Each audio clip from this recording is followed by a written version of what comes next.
Hey guys, welcome to the Powerful Man Show, where we help married businessmen save their marriages without having to talk about it, get unstuck, and gain clarity in their lives. As I like to say, life is too short for average. I'm your host, Doug Holt. Now let's get this started.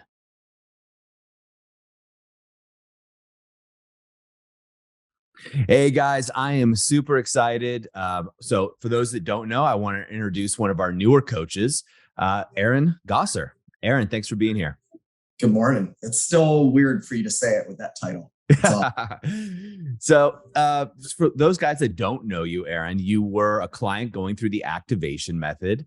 You moved on to the Brotherhood, which is our 1 year mastermind group. And then you went on to the inner circle, which is the higher tier.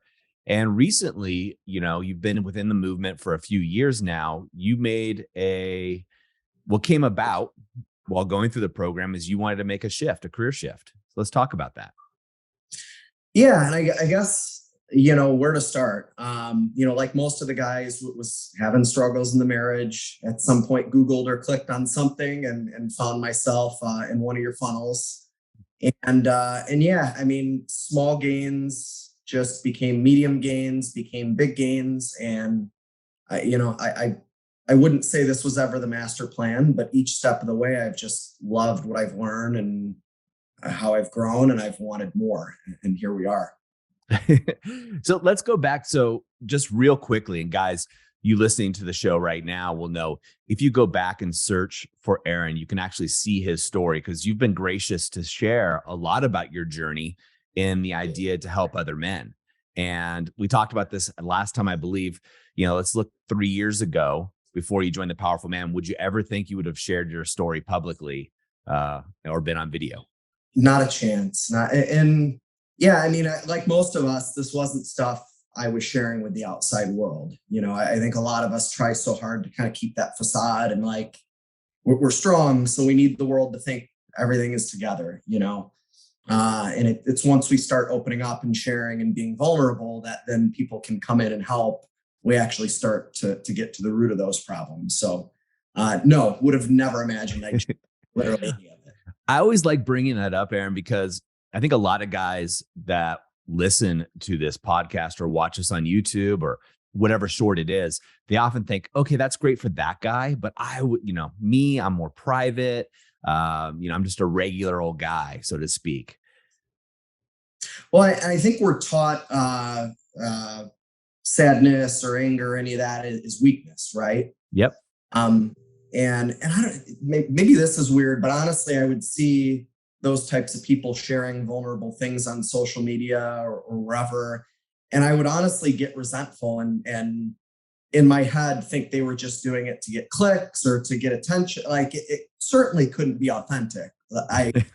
It's crazy to think like, no, they couldn't just be sharing something because they want to share it, of course. So it's been neat to switch that and be more open to communicating like that. Oh, it is. And, we talk about the DEAR, right? The acronym for DEAR is what most of us start off with when we're in our marriage. We're defending, we're explaining, we're excusing, we're reacting.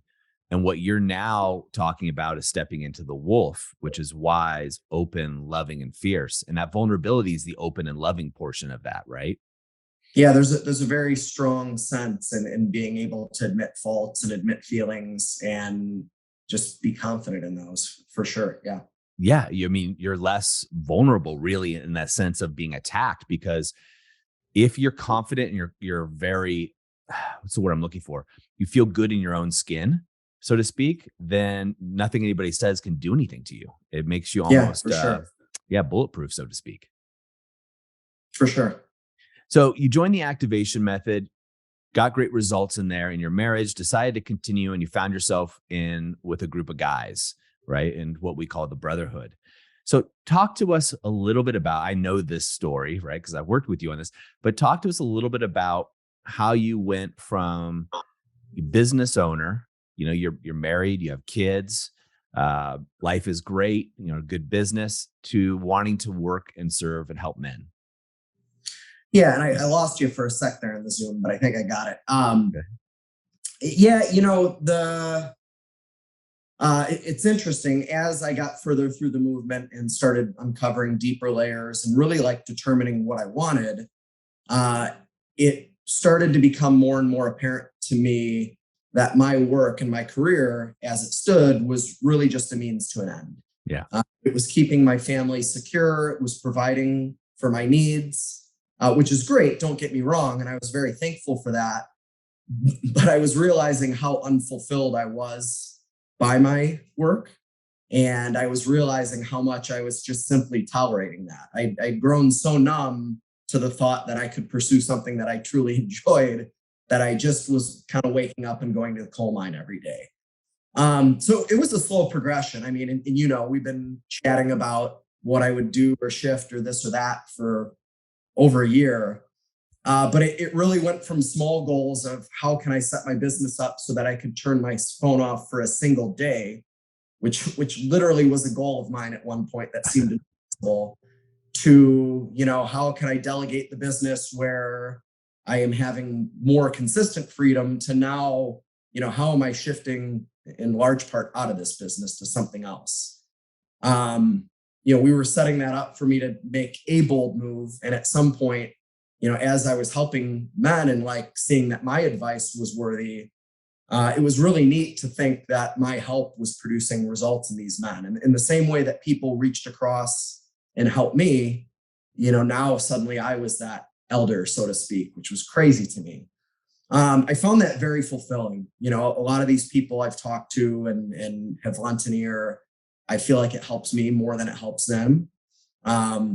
It just feels good to help people, but also sometimes it reinforces the things that I'm slacking on and that I know I need to be doing. So yeah, the discussion then became like doing that full time. What if I got paid to do that? Like crazy thought, right? So there was no like one event where it happened. We just, like we talk about, we followed that next step that feels good. And man, I look back and there's this big staircase beneath me. It's really awesome. It is awesome, man. I think a lot of men, right, that are listening to this right now feel stuck, right? They feel stuck and they're not sure what the next step should be or could be. And what we guess we don't know at that time and that stage is when you can release the burden of the marriage not working and things that are going wrong in a relationship. And not to say that my marriage or your marriage is perfect, right? But when you get that kind of monkey off your shoulder, off your back, it allows you to see the playing field more, where you go from, gosh, I just want to be able to turn off my phone one day a week, which a lot of us business owners have that same thing, to Yeah. eventually you be able to take a week off or do a whole career transition into something that lights you up and fills you up. And one more thing, if I may, it's a testament to you, because not only did you do the work, right? We always talk about stepping to the line, but you consistently did that in such a manner that allowed you to showcase the path for men that were a step or two behind you. Yeah, it's kind of neat. I think that's the strength I have, having just done it. Um, I know myself going into coaching, you guys like yourself who have been doing this years and years and years and years, it's easy to tell a story of like, I'm not you and you're not me, that Mhm. like guys are so far ahead. I really enjoy coming to these guys and being like, 2 years ago, I had no clue. I was clicking on a link, desperate for someone to show me just anything. Like, just tell me what to do, I'll do it. Um, I'm far from perfect. Like, also not saying it. I'm this just statue of of perfection here.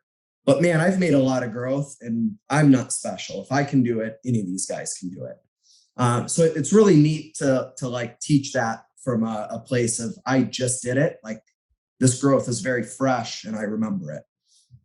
Yeah, it's awesome. And, at the Powerful Man, when we look for coaches, we have coaches that'll have 20 years of experience that we don't think is a good fit for our organization and the movement.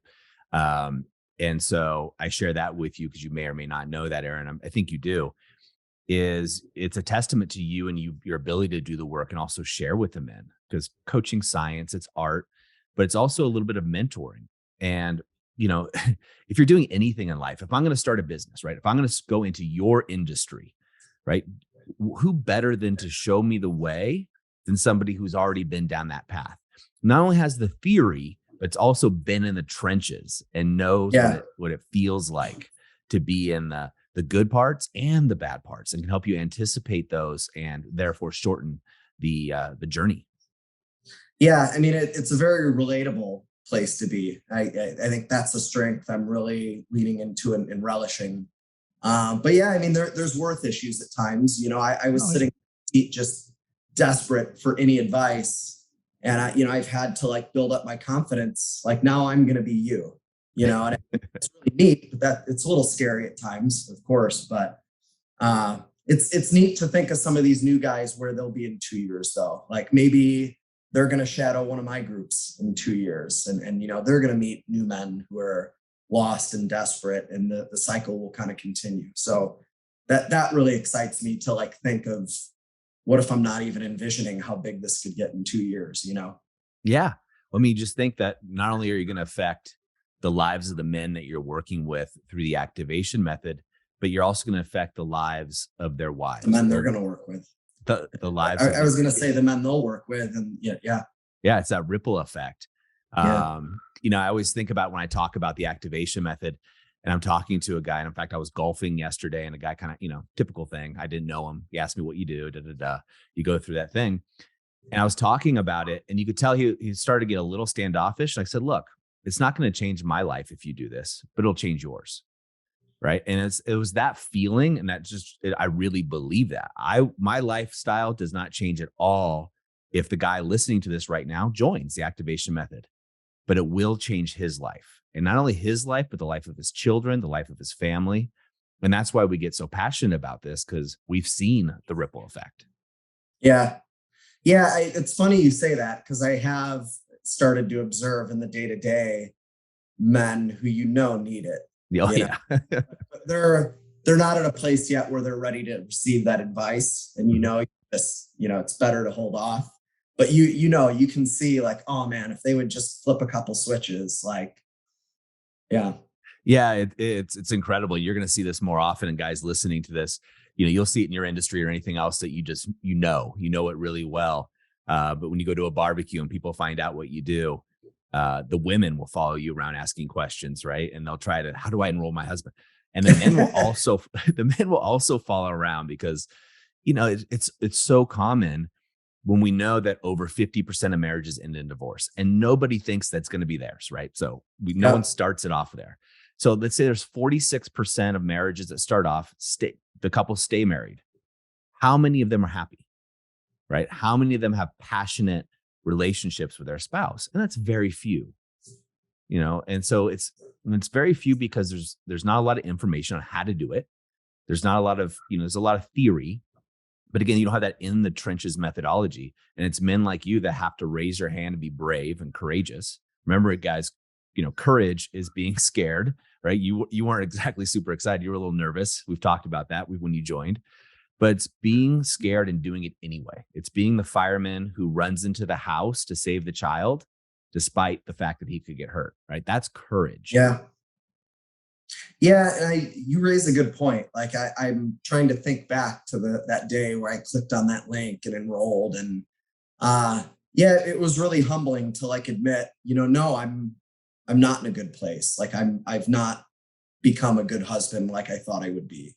I think I had put up a lot of walls, like trying to I'm going to the kids' sporting events. I've never been unfaithful. Like, sure, there were plenty of things I'd done right, but when I said I do, I wasn't promising to simply not be unfaithful and go to some soccer games. Like Those are there were defaults. things I envisioned I would be, and I was not delivering on a lot of those. And that was tough to like stand there and admit I'd failed on those.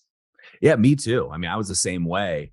And I remember kind of putting my list of like why I deserve more in this marriage and, how great I'm being. And when I think back retrospectively, hindsight's 2020, but I look back, I'm like, dude, those were defaults. Like those are things that just, Total they're defaults. not data boys. They're just givens. And I've seen that a lot in conversations with new men. And I just see my old self in there. They're like, and I've never been unfaithful. Like I can't believe my wife is mad at me. I've never cheated. And it's like, I like the attaboy comment. Like that's something you should just be doing. That's not a pat on the back, like, yeah, there was definitely some of that where I had to like take inventory of really who I was and admit like, man, I'm not not that good. That's a problem. So Yeah, I think a lot of the men that join the movement that we call the powerful man, they realize that average isn't good enough. Like an average yeah, life, an average marriage, an average business, that's not for them, right? We even have guys that come in, as you know, who their marriages are good, but they're not great. And so they're like, hey, I don't want to screw this up. I was talking to a guy just recently, Aaron, and he was talking about the fact that he has seen so many marriages around him crumble that he wants to make sure he doesn't make the same. He's like, my wife and I are good, but I want to make sure that we stay this way. And that, when you think about that mentality of that man has, like he's going to be successful in every area of his life, right? He's not accepting norms. He's going, okay, I want to go above and beyond. And I've seen people go down this path and it's not a yeah. good one. I'm going to make sure that I don't go down that. Well, some of that resonates with me. You know, when I joined, my wife and I were not discussing divorce. There was nothing that bad. You know, again, I certainly don't feel like we're just hitting on all cylinders either. But you know, I still was shedding, I think, some of that humility coming into the group. And that, you know, there were some guys like their wife had left, like divorce was on their front door. Mhm. And I think I tried to rationalize at first, like, oh, I'm not that bad. You know, we can always find someone worse, right? And as I started to hear their stories and meet them and listen to them, one humbling realization I had is I am literally no different than these men. I just clicked the link 2 or 3 years earlier than they did.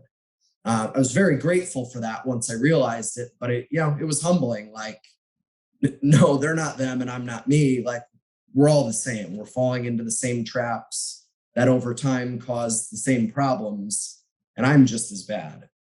Um, so that, you know, that definitely resonates with me. Yeah. Yeah, well, you've taken the activation method, which is the methodology we teach on basically how to save your marriage without talking about it, and you've mastered those mechanisms. That allows you to teach, right? That allows you to share with the guys. And having been around in the community for a number of years, you've been very active. I mean, almost every post I see where a guy has a question, there's a comment from Aaron, and a lot of times they're very funny, right? You have a great sense of humor that you throw in there. Now, look, guys, you listening to this, Aaron's an amazing coach, and we're also a big group of guys. So there's going to be jokes, there's humor, but there's also very laser pointed advice. And when I look at the advice that you give them in, Aaron, one is you're very empathetic, but two, it's very laser focused on that particular guy and his situation. And it's kind of like, look, man, I know what you're going through.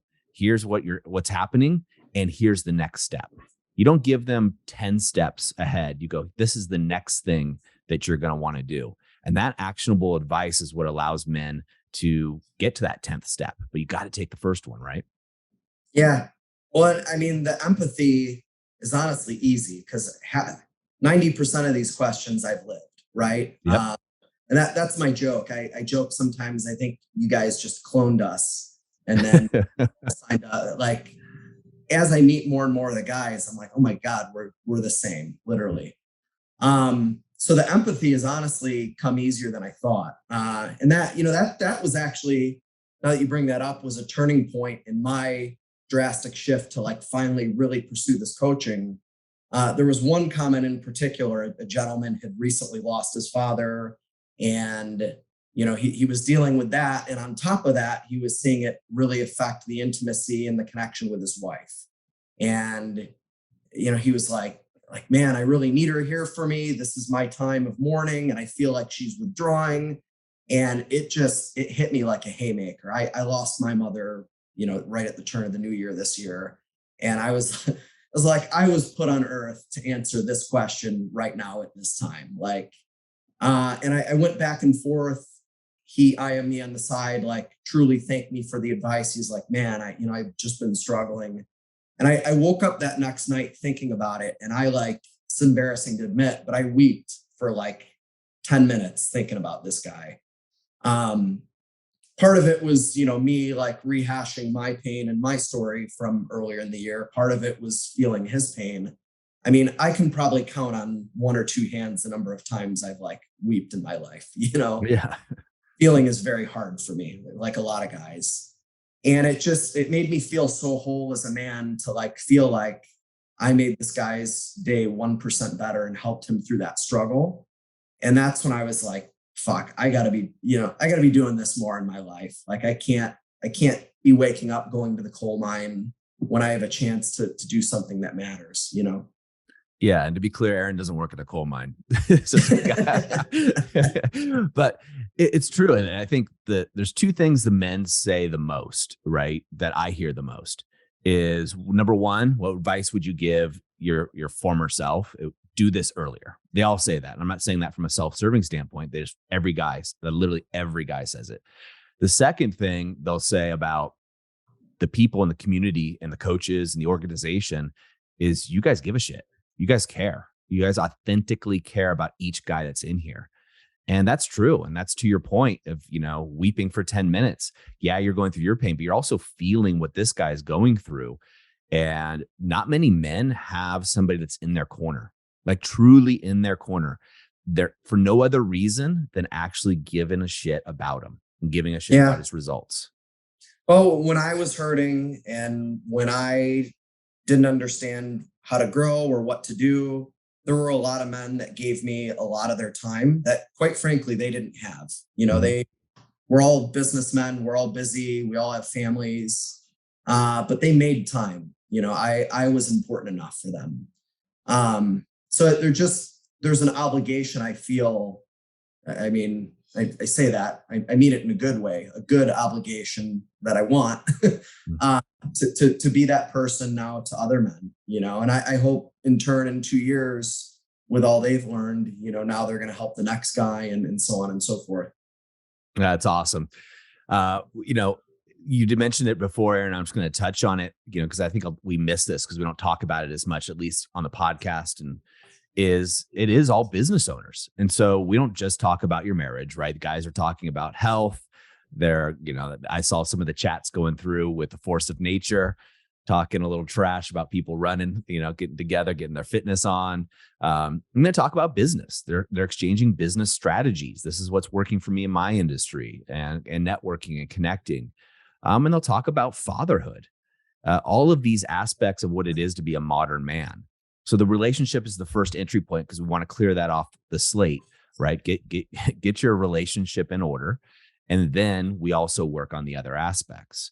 And that's an advantage that you bring to the table as a coach. Is, again, you have real world in the trenches experience of, running a family, running a successful marriage, and running a successful business at the same time. And that's what most men want. Yeah, I mean, it's all one and the same. I mean, I've never had a 2-hour argument with my wife on a Sunday night and then got up and just crushed my prospecting calls Monday morning. So, it's important all the pillars are at least somewhat stable. But yeah, it's been neat to meet the other men in all different industries with all different strengths. I mean, I and a few of the other guys have helped certain people with real estate transactions. I've really had some struggles operationally within my business and my group. And there's people who are experts in certain fields. You guys have done master classes, the constraints and efficiencies masterclass in particular, like that really helped me shift my business and make some things more efficient. So yeah, that element has been huge as well. That's a great value add. It's awesome. So guys, once again, if you want to learn more about Aaron and his story, go over to thepowerfulman.com and just go over /podcast. And you can do a little search there and you can find Aaron and a little bit more about him. Of course, if you like to work with Aaron, Aaron is actually going to be, the way that we do our training is it takes a long time for a coach to go through our training mechanisms to be able to go through and teach. And Aaron is in that process right now. So if you want to get a chance to chat with Aaron, you can join the community and he'll be in there. So Aaron, I'm so excited that you're making this career move. You're just an amazing man. It's going to help so many other guys. You are literally the lighthouse for men out there that are lost at sea. So thanks for what you do, brother. I appreciate you saying all that. I'll remember you when I'm famous, Doug. I hope so. I hope so. Gentlemen, as we always say in the Moment of Insight, take massive action. And we'll see you next time. All right, guys, that's a wrap for this episode. But as I always say, in the moment of insight, take massive action. You see, there are two types of men that listen to a podcast like this. Those that go on from one podcast or show to another, just hoping things are going to change and realizing that they're going to be in the same place month after month, year after year. You see, I was this guy, so I completely get it. You may just not be ready. But there's also a second man that listens to a show just like this. And this is a guy who takes massive action so they can shorten the learning curve, compress time, and get results to be the wolf. See, wolf is an acronym for wise, open, loving, and fierce. Now, ask yourself, which one am I? And just be honest with yourself there. And there's no judgment on my end, but if you're ready to move from deactivated deer mode, which is defend, excuse, explain, react, to activated wolf, wise, open, loving, and fierce, then go over to thepowerfulman.com/grow and go there now. In fact, I'll make it super easy for you. I will even put the link right in the description here so you can just click it and go over there now to learn more. Guys, in the moment of insight, take massive action. Go from deactivated to activated because like I said, life is too short for average. And I'll see you on the next episode.